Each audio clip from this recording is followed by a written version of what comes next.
Assalamualaikum warahmatullahi wabarakatuh. Bismillahirrahmanirrahim. Alhamdulillahirabbil alamin.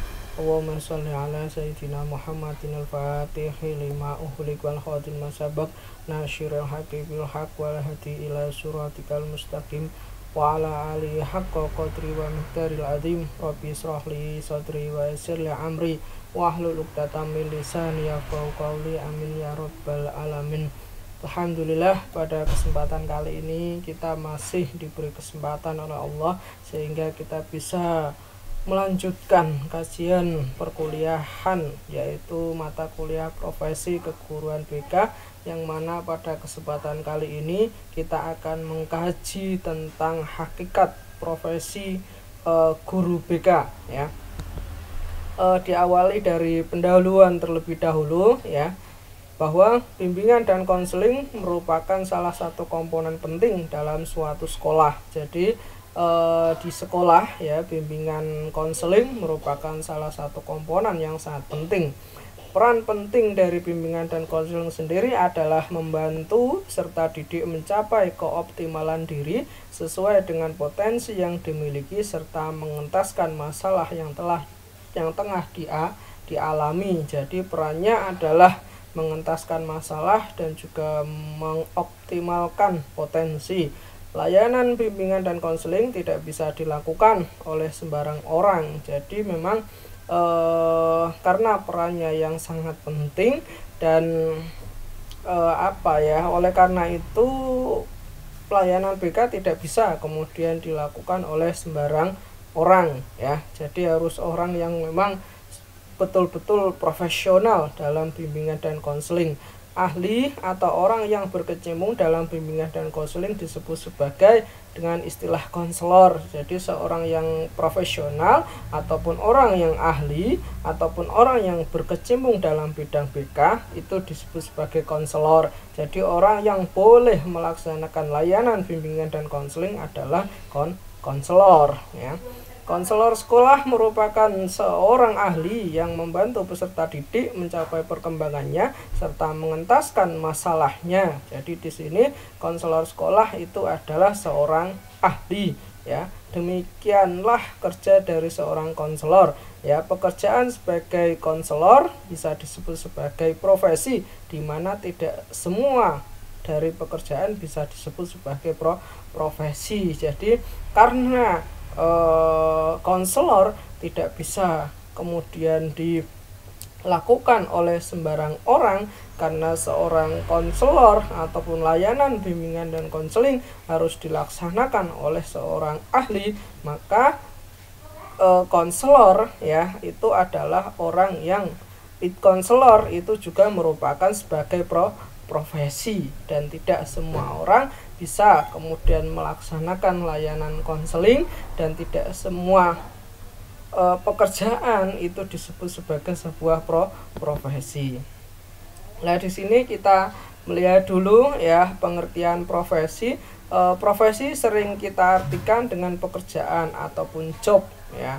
Jadi kita sering mengartikan itu ya. Tetapi dalam kata profession yang berasal dari perbendaharaan Anglo-Saxon tidak hanya terkandung pengertian pekerjaan saja ya. Profesi mengharuskan tidak hanya pengetahuan dan keahlian khusus melalui persiapan dan latihan, tetapi dalam arti profession terpaku juga suatu panggilan. Jadi tidak hanya sekedar pekerjaan saja ya, tapi juga pekerjaan yang memang hanya dilakukan ya oleh seorang yang memang ahli ya. Dan profession juga disebut juga terpaku pada suatu panggilan pekerjaan tertentu ya. Dengan begitu maka arti profession mengandung dua unsur. Pertama unsur keahlian, dan yang kedua adalah unsur panggilan. Yang pertama ya, seorang disebut sebagai profesi adalah orang yang ahli ya. Terus kemudian profesi itu juga bisa disebut sebagai unsur panggilan ya, untuk memanggil sesuatu, dia profesinya apa dan lain sebagainya.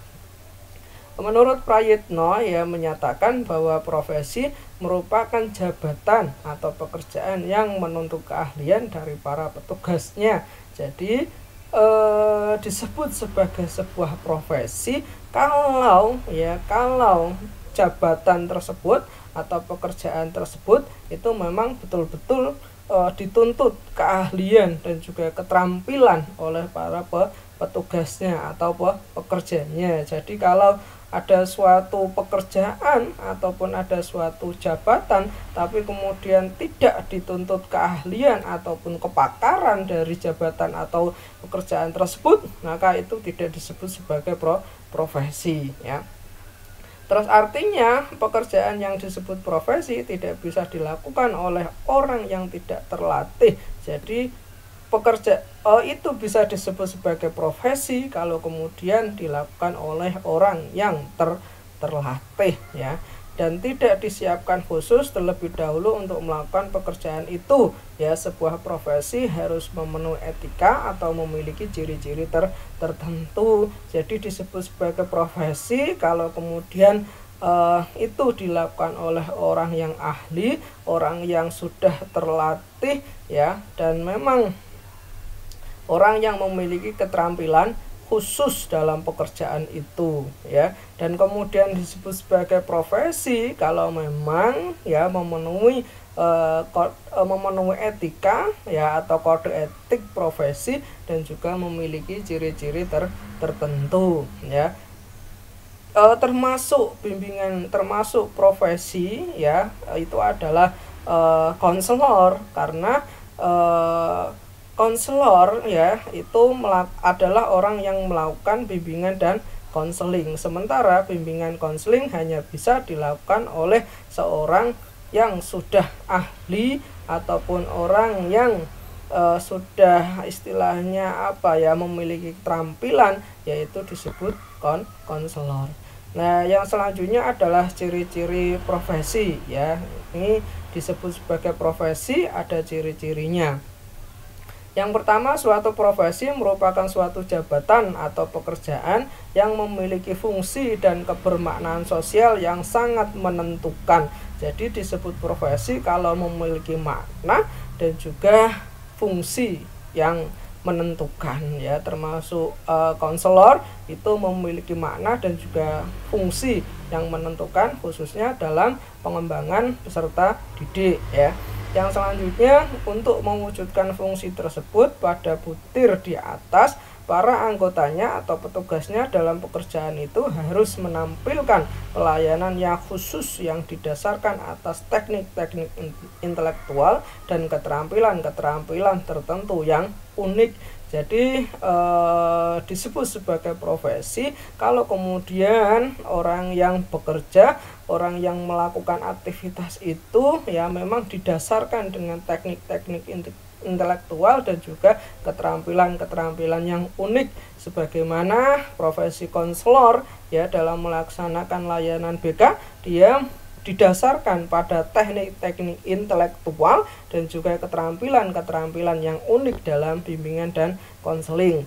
Yang selanjutnya, penampilan pelayanan tersebut bukan hanya dilakukan secara rutin saja, melainkan bersifat pemecahan masalah atau penanganan situasi kritis yang menuntut pemecahan dengan menggunakan teori dan metode ilmiah. Jadi disebut sebagai seorang profesi kalau kemudian apa yang dilakukan tidak hanya sebatas pekerjaan rutin, tapi memang berdasarkan teori dan juga metode ilmiah, sebagaimana konselor yang mana dalam setiap pelayanan konseling mereka harus berdasarkan pada teori dan juga metode ilmiah.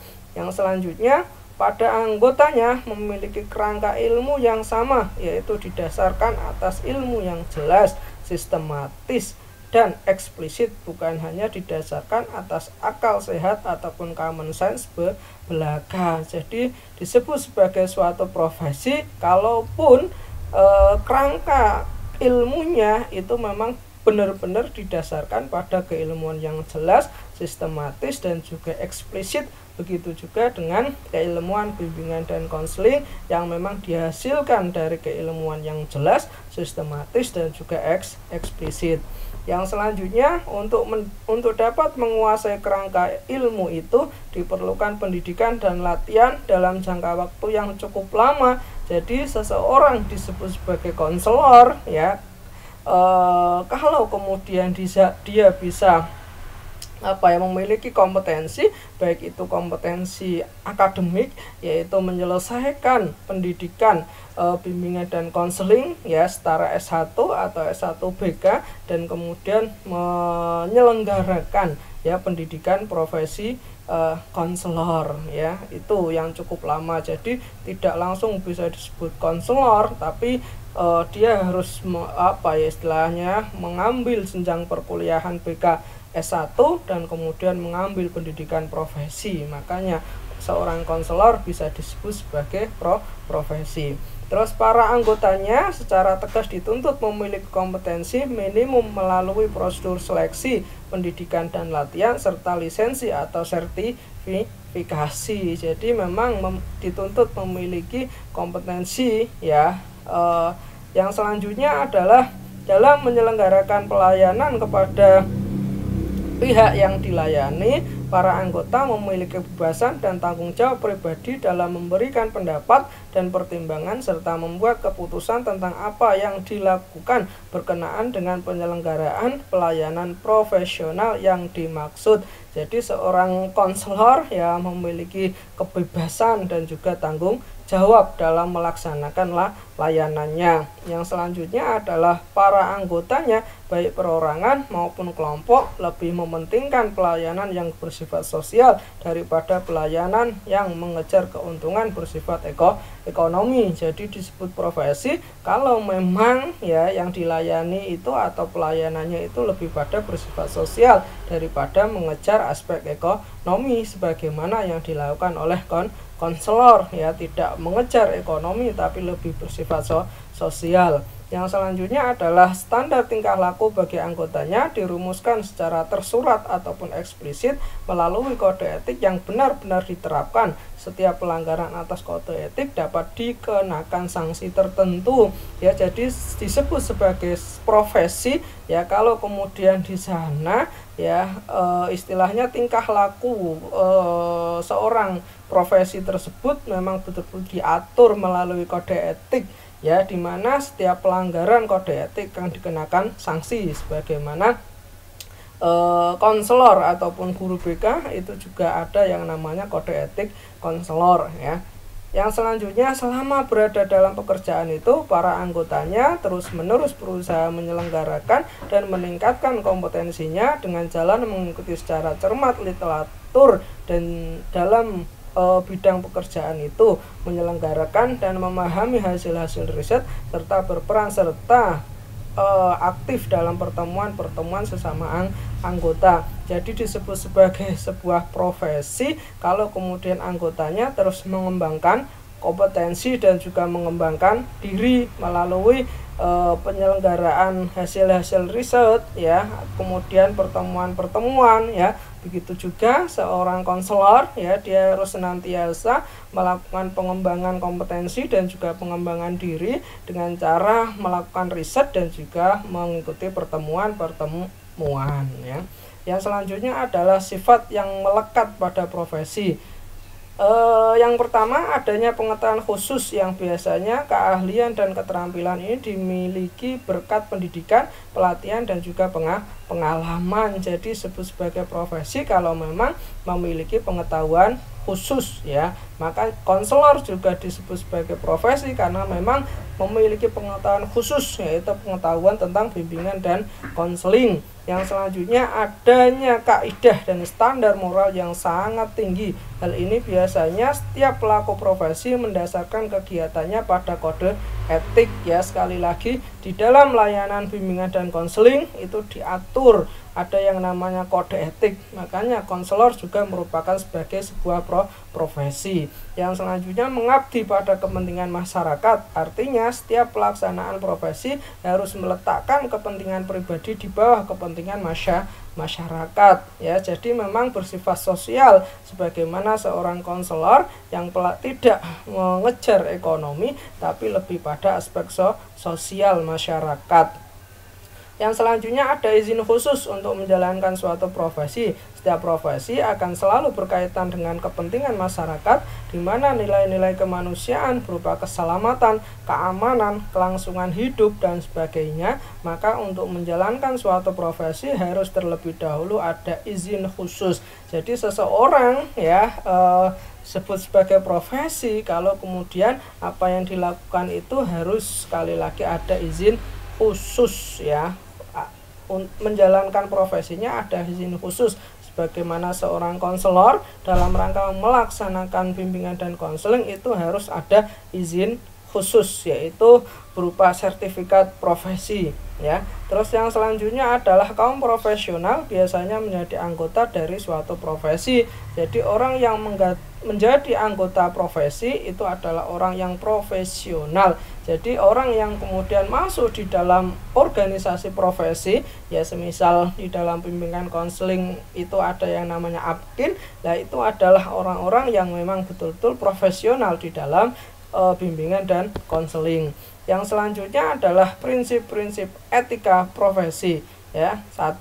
Tanggung jawab terhadap hasil kerja dan juga masyarakat. Jadi setiap profesi ya dia harus tanggung jawab terhadap hasil kerjanya dan juga pada masyarakat, termasuk profesi konselor dia harus bertanggung jawab terhadap layanannya dan juga kepada masyarakat ataupun kepada lingkungan sekolah ya. Yang selanjutnya adalah prinsip keadilan. Prinsip ini menuntut kita untuk memberikan kepada siapa saja apa yang menjadi haknya. Jadi siapapun yang kemudian berhak menerima layanan kita, maka kita harus memberikan. Sebagaimana seorang konselor ya, kita harus memberikan pelayanan kepada peserta didik. Yang selanjutnya adalah otonomi ya. Prinsip ini menuntut agar setiap kaum profesional memiliki dan diberi kesempatan dalam menjalankan profesinya.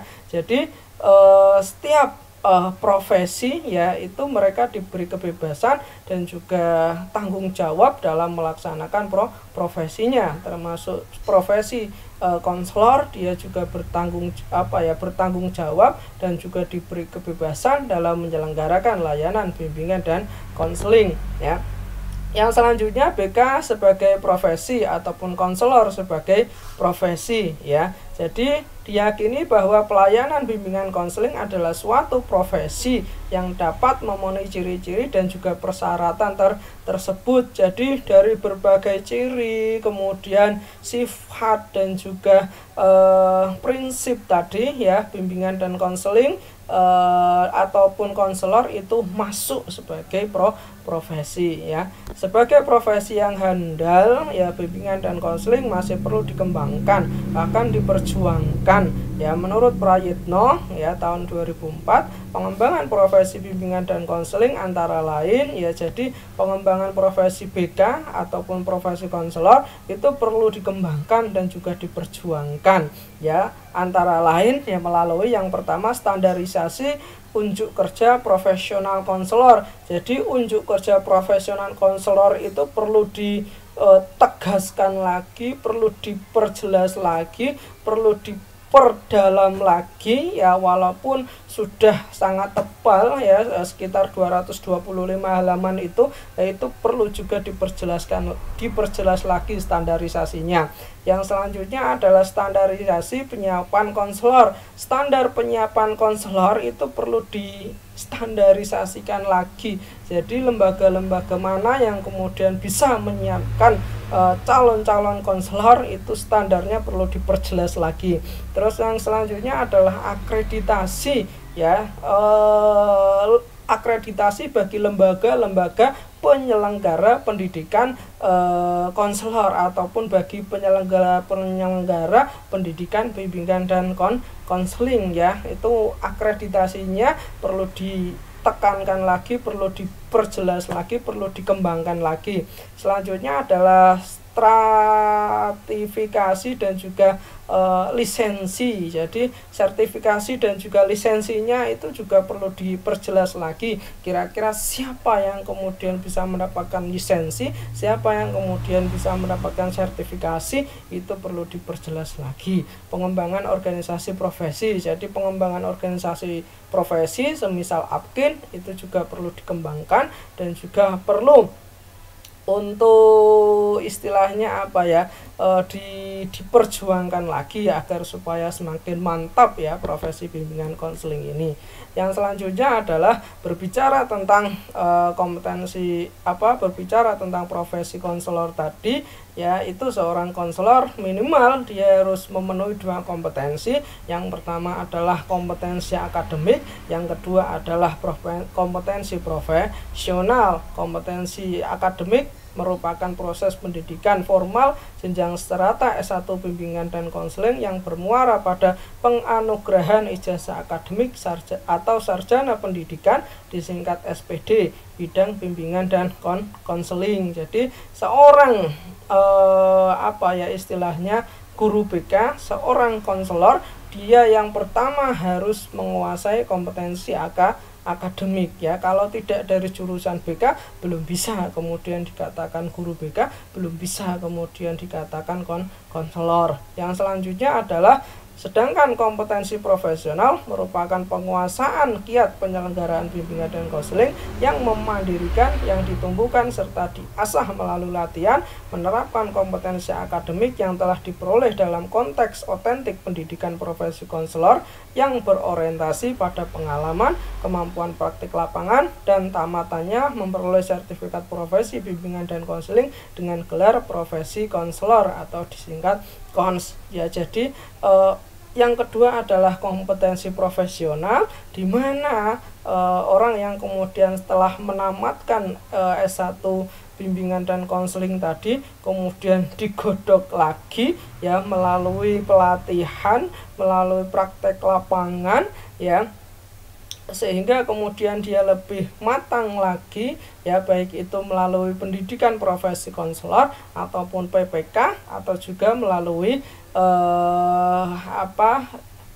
PPG ya, pelatihan profesi guru bimbingan dan konseling ya, barulah kemudian dia layak menyandang gelar KONS ya. Itu yang mungkin bisa kita kaji pada kesempatan kali ini. Semoga bermanfaat. Dari saya cukup sekian. Assalamualaikum warahmatullahi wabarakatuh.